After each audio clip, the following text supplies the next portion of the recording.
Баршаңызға қайырлы күн достар, менің каналыма қош келдіңіздер. Бүгін сіздерге бар жоғы 15 минут уақыттарыңызды алатын шайға ішуге арналған өте дәмді осындай үгілмелі печенье дайындайтын боламыз. Видеоны міндетті түрде соңына дейін қарап, менің арнама тіркеліп, жанындағы қоңырауша батырмасын басып қойды ұмытпаңыздар. Ең алдымен ыдысымызға бөлме температурасында тұрған сары майымызды салып, оның үстінен 80 грамм қантымызды салып, екеуін жақсылап миксерлейтін боламыз.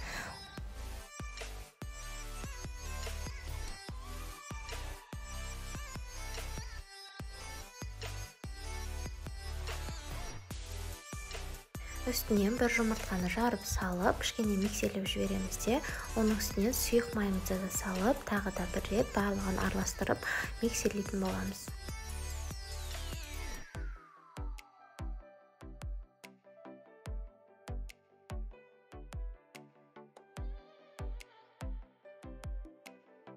Оның үстінен кукуруз крахмалын, бір шай қасығы разрыхлитель және де ұнымыздың 1/3 бөлігін саламыз. Құрамдарының барлығын толықтай описанияға жазып қалдырып кететін боламын. Тағырып тұрған жерді бассаңыздар, описание бөлімі ашылады.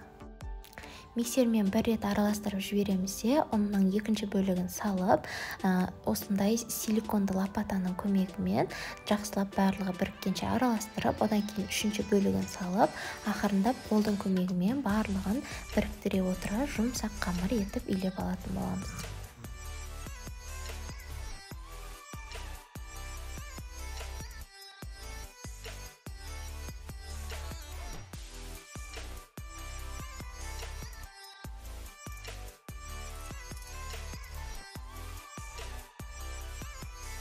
Ыдыстан алып, үстелдің үстіне қойып, осылай жақсылап илесеңіздер, өзі барлығы бір-біріне бірігіп, осылай өте жұмсақ қамыр шығады.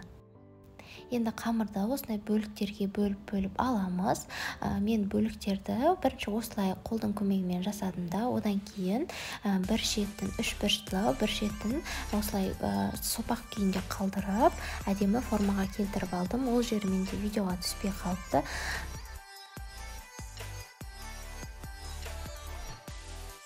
Печеньелерімізді формаға келтіріп болғаннан кейін духовканың формасына салып, ақырындап орналастырып шығып, вилканың көмегімен барлығын осылай үстінен басып шығамыз. Қолдың көмегімен шеттерін әдемілеп үшбұрыштылап туырлап жіберсеңіздер болады.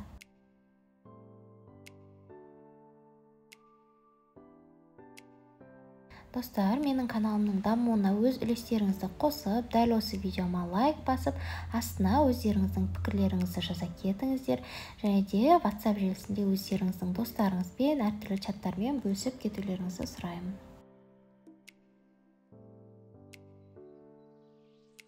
Қызып тұрған пеште 180 градуста 25 минут шамасында пісіріп аламыз.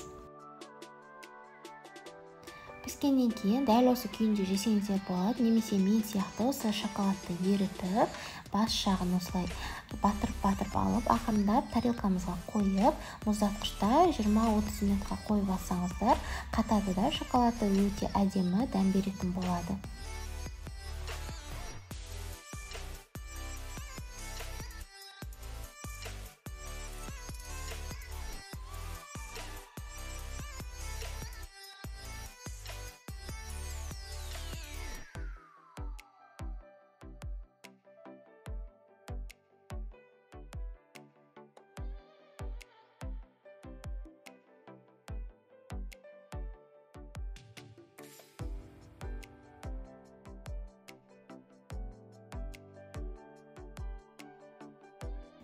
Міндетті түрде дәл осы рецептпен жасап көріңіздер.